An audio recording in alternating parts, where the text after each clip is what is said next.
Saf maddələr və qarışıqlardan birinci suala baxaq. Deməli, qarışıqları veribdir. Homogen qarışığı göstərdir. Homogen qarışığı biz bilirik ki, nədir? Eyni cinsli qarışıqdır. Yəni, adi gözlə və ya mikroskopla bir-birində həll olur və bunu gözlə görmək mümkün deyil. Misal üçün, hava, su ilə spirt, su ilə xörək duzu, bunlar yəni gözlə görmək, seçmək mümkün deyil. Ona görə homogen qarışıqdır və homogen qarışıqların ayrılma üsulları söhbət, distillə və bir də buxarlandırma üsulundan gedir. Düzgün cavab olacaq burada 3-lə 4. 3-lə 4 yoxdur. Deməli, yəqin ki, C variantı 3, 4, 4 veriblər. Sonra ikincidə su ilə eyni cinsli qarışıq əmələ gətirən maddələri müəyyən edin. Su ilə eyni cinsli qarışıq, yəni suda həll olan həqiqi məhlul axtarırıq. Sirkə turşusu və bir də şəkər. Bunlar deməli 1 ilə 4, düzgün cavab ikincidə B variantıdır. Üçüncü sualda maddənin X maddəsi verilibdir. Ərimə temperaturu 10 dərəcə, qaynaması 110 və eləcə də Y-dən Z veribdir. Hansı halda temperaturu 20 dərəcədən 60 dərəcəyə qədər artırdıqda maddələrin aqreqat halının dəyişməsi düzgün göstərilibdir. Məsəl üçün, biz X maddəsi götürək. X maddəsinin ərimə temperaturunu verirəm 10 dərəcə və qaynama temperaturunu verirəm 110 dərəcə. Və burada baxıram ki, deməli, rəngimizi dəyişək və burada baxıram ki, 20 dərəcədən 60 dərəcəyə qədər artırsam həmin bu X-ı aqreqat halı necə dəyişir? 20 dərəcə hardadır? 10 ilə 110-un arasında. Bəs 60 dərəcə hardadır? O da 10 ilə 110-un arasında. Deməli, aqreqat hal elə deməli, maye halda olacaq. 20 dərəcədə də mayedir, 60 dərəcədə də mayedir. Çünki X-ın ərimə temperaturu 10 dərəcə idisə, həmin ərimədən aşağı olsaydı bunu götürərdik bərk. Ərimə ilə qaynama arasında mayedir və qaynama temperaturundan yuxarı isə maddənin aqreqat halı olacaqdır qaz. Sonra, deməli, burada aqreqat hal dəyişmir X-dan. Heç bir aqreqat hal dəyişməsi baş vermir. Ona görə, deməli, birləri çıxırsan. Birləri çıxdıqdan sonra cavab A, B, Y qalır. İndi keçirik Y maddəsinə. Y maddəsi üçün də həmçinin eyni şeyə baxırıq. Mənfi 10 dərəcədən 45 dərəcə. Bu ərimə temperaturu mənfi 10 dərəcədir. Qaynaması isə 45 dərəcədir. Və baxıram 20 dərəcədə bunun aqreqat halı nə olacaq? Mənfi 10-dan 45 arasında 20 yerləşir. Ona görə də 20 dərəcədə mayedir. 60 dərəcə isə 45-dən yuxarı olduğuna görə 60 dərəcə olacaq qaz. Yəni 20-də mayedir, 60-da qaz halındadır. Ona görə də Y maddəsi mayədən qaza keçir. Və Z maddəsinə baxıram, 0 dərəcədə əriyir, 100 dərəcədə qaynayır. 20 dərəcədə aqreqat hal mayedir, 60-da da mayedir. Yəni, heç bir hal dəyişməsi baş vermir. Yenə deyirəm, maddənin ərimə temperaturundan aşağı hər hansı bir temperatur verərsə, maddə bərk haldadır. Maddənin ərimə və qaynama temperaturları arasında hər hansı bir temperatur rəqəmini göstərsə, bu maye haldadır. Maddənin qaynama temperaturundan yuxarı bir dərəcə görsətsə, bu artıq qaz halındadır. Z maddəsi 0-da əriyir, 100-də qaynayır. 0-100 intervalı bunun üçün mayedir. 0-dan aşağı bütün mənfi rəqəmlər bunun üçün bərk haldır. 101 daxil olmaqla 101-dən yuxarı isə bunun üçün qaz aqreqat halıdır. Ona görə cavab olacaq burada yalnız 2.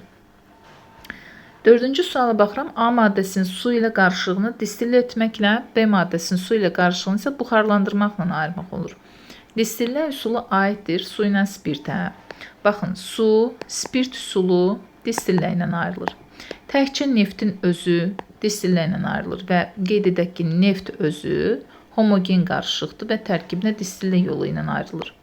Sonra su, sirkə turşusu və yaxud da su, qarışqa turşusu, bunlar hamısı bir-birindən qaynama temperaturuna görə fərqlənir deyə distillə üsulu ilə ayrılır. Ona görə 1 ilə 4 gedir buradan A-ya və kalium hidroksid, xörək duzu, suda həll olan bərk maddələr, kalium hidroksid bildiyimiz kimi qələbdir və qələblər kristal haldadır.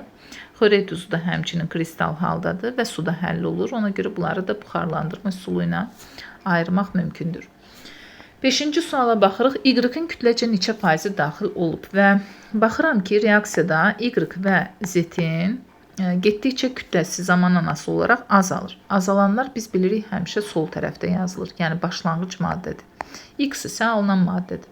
Və Y-ın nə qədəri sərf olunub bilmirəm, amma Z-in sərf olunanı 64-dür. Yəni başlanğıc sərf və tarazlıq yazsaq, Z-in sərf olunanı 64 qramın hamısı gəlir düşür. Bax görürsüz absisdə 0. X-in bu zaman alınır 80 qram. Deməli belə çıxır ki, reaksiya sərf olunan maddələrin kütlələri cəmi alınan maddənin kütləsinə bərabərdir. Onda belə çıxır ki, Y-ın 16 qram sərf olunubdur.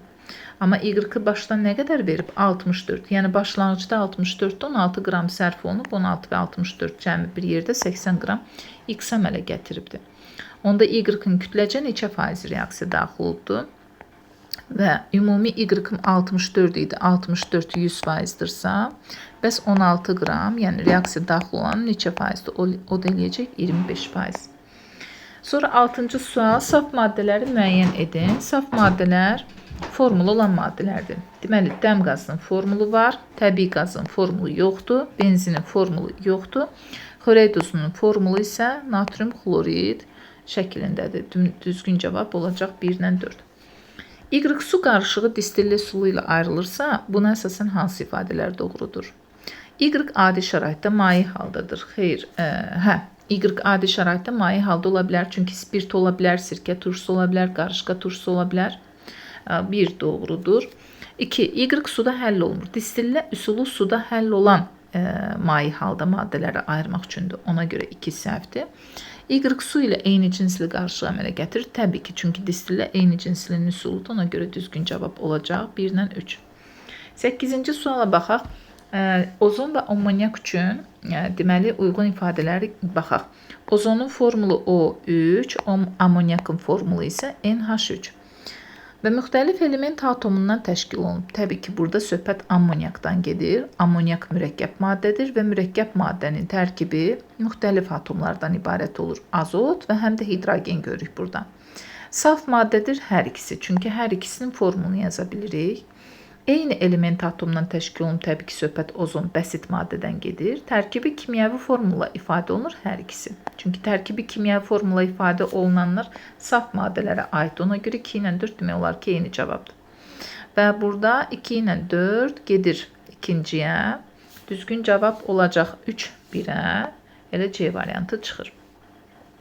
9-cu suala baxaq. Fiziki hadisələri müəyyən edin. Neftdən benzinin alınması, bəli, fiziki hadisə zamanı kimyəvi tərkibin dəyişməsi baş vermir. Neftdən benzinin alınması fiziki hadisədir. Sudan oksigen alınması kimyəvidir. Ərimə, bəli, fiziki hadisədir. Mis məmulatların üzərində yaşıl örtü əmələ gəlməsi artıq bu kimyəvi hadisədir. Çünki rəng dəyişməsi kimyəvi hadisədir və havadan oksigenin alınması da həmçinin fiziki hadisədir. Deməli olacaq 1, 3, 5 və nəhayət sonuncu 10-cu suala baxaq. Deməli, burada sudan söhbət getdiyinə görə ikinci çevrilmə üçün hansı ifadələr doğrudur? İkinci çevrilmə suyun bərk halının maye hala keçməsindən danışırıq. Deməli, istilik necə dəyişir? Gəlin baxaq. Gəlin yadımıza salaq ki, su bərk haldan maye hala və maye haldan da qaz halına keçdikdə, deməli, istilik necə dəyişəcək? Bu istiqamətdə getdikcə bərkdən mayədən də qaza istilik udulur. Amma tərsinə istiqamətdə gəldikdə istilik ayrılır. İndi baxıram burada. Deməli, istilik udulacaq. Söhbət ikinci çevrilmədən gedir. Çünki bərk maye çevrilməsindən danışırıq. Və burada istilik udulur. 1 doğrudur. Sonra sıxlıq bəs necə dəyişir? Sublimasiya hadisəsi dəqiq deyil, çünki bərkdən maye ərimə prosesidir. 3-ü silirsən. Sıxlıq necə dəyişir? Yeganə maddə su maddəsidir ki, yadımıza salaq. Su, deməli, bərk haldan maye halada keçəndə və həmçinin bərk haldan qaz halına da keçəndə həcmi artır. Yeganə su maddəsində bərkdən mayeyə də keçən, daha doğrusu mayədən bərkə də keçəndə, və bərkdən qaza keçəndə. Bax, bunu biz necə yaza bilərik? Belə deyək. Sudur, bərk haldan, deməli, maye hala və buradan da qaz halına. Biz deyirik ki, onsuz da su mayi haldan qaz halına keçəndə bunun həcmi neyinir? Artır. Həmçinin su mayi haldan bərk hala keçəndə də həcmi artır. Hər iki halda həcm artacaq. Buz halına keçəndə də, qaz halına keçəndə də. Ona görə də sıxlıq hər iki halda azalacaq. Ona görə də burada olacaq düzgün cavab bərkdən mayiyə keçəndə, yəni mayidən bərkə keçəndə həcm artır, sıxlıq azalır deyə.